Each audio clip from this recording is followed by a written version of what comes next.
കേരളത്തിലെ ആരോഗ്യ മേഖല പൂർണ്ണമായും രോഗബാധിതമാണ് എന്ന് കേരളത്തിലെ ജനങ്ങൾ മനസ്സിലാക്കി കഴിഞ്ഞു. ശ്രീമതി വീണ ജോർജ് എന്ന് ആരോഗ്യ വകുപ്പ് മന്ത്രിയായോ അന്ന് മുതൽ ദുരന്തങ്ങളുടെ പെരുമഴയാണ് സർക്കാർ ആശുപത്രി സംവിധാനത്തിൽ നടന്നുകൊണ്ടിരിക്കുന്നത്. ഇവിടെ മുഴുവൻ കൈക്കൂലിയാണ് എന്ന് ഓരോരുത്തർ രോഗികൾ തുറന്നു പറഞ്ഞു തുടങ്ങി. ഈ കഴിഞ്ഞ ദിവസത്തെ വാർത്ത വിഷയം നമ്മളെയൊക്കെ ഞെട്ടിച്ചു. ഒരു ചെറുപ്പക്കാരനെ തിരുവനന്തപുരം മെഡിക്കൽ കോളേജിൽ ചികിത്സിക്കാൻ കൊണ്ടുപോയിട്ട് 4 ദിവസമായിട്ട് തിരിഞ്ഞു നോക്കുന്നില്ല. പണം കൊടുത്താലേ ചികിത്സിക്കുമെന്ന് ഈ ചെറുപ്പക്കാരൻ തൻ്റെ സുഹൃത്തിന് മരണമൊഴിയായിട്ടാണ് മെസ്സേജ് കൊടുത്തത്. ആ പാവപ്പെട്ട മനുഷ്യൻ ഏതെങ്കിലും സ്വകാര്യ ആശുപത്രിയിലാണ് പോയിരുന്നെങ്കിൽ അയാളുടെ ജീവനെങ്കിലും രക്ഷിക്കാൻ പറ്റിയേനെ. അപ്പോൾ ഇങ്ങനെ എന്തുകൊണ്ടാണ് ഇത്രയൊക്കെ സംഭവങ്ങളുണ്ടാകും? നമുക്കറിയാമല്ലോ, ആൻറ്റി റാബിക്സ്, ഈ പേപ്പട്ടി വിഷബാധയേറ്റ് എത്രയോ പേര് മരിക്കുന്നു.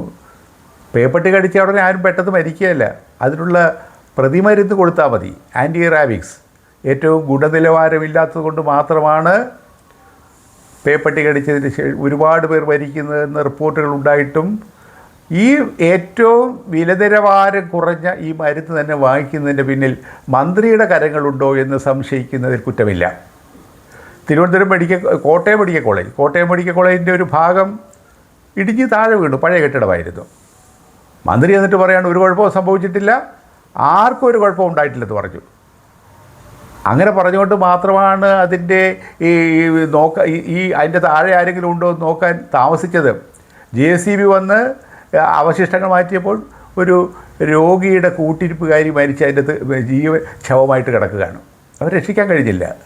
അപ്പോൾ ഇങ്ങനെ ഓരോ കാര്യത്തിലും ഇവരുടെ കെടുകാര്യസ്ഥത നമുക്കറിയാമല്ലോ. ഡോക്ടർ ഹാരിസ് അദ്ദേഹമല്ലേ പറഞ്ഞത്, തുറന്ന് പറഞ്ഞില്ലേ? ഈ മെഡിക്കൽ കോളേജിലെ ഒരു പ്രൊഫസർ പറഞ്ഞത് എന്താണ്? ഡോക്ടർ ഹാരിസ്, ഇവിടെ പണം കൊടുത്താലേ ചികിത്സയുള്ളൂ, രോഗികൾ തന്നെ മരുന്ന് വാങ്ങിച്ചു കൊടുക്കണം, രോഗികൾ തന്നെ സർജിക്കൽ ഉപകരണങ്ങൾ വാങ്ങിച്ചു കൊടുക്കണമെന്ന് പരസ്യമായിട്ട് പറഞ്ഞതിൻ്റെ പേരിൽ ഈ വകുപ്പ് മന്ത്രി എത്രയോ കാലമാണ് അദ്ദേഹത്തെ പീഡിപ്പിച്ചത്.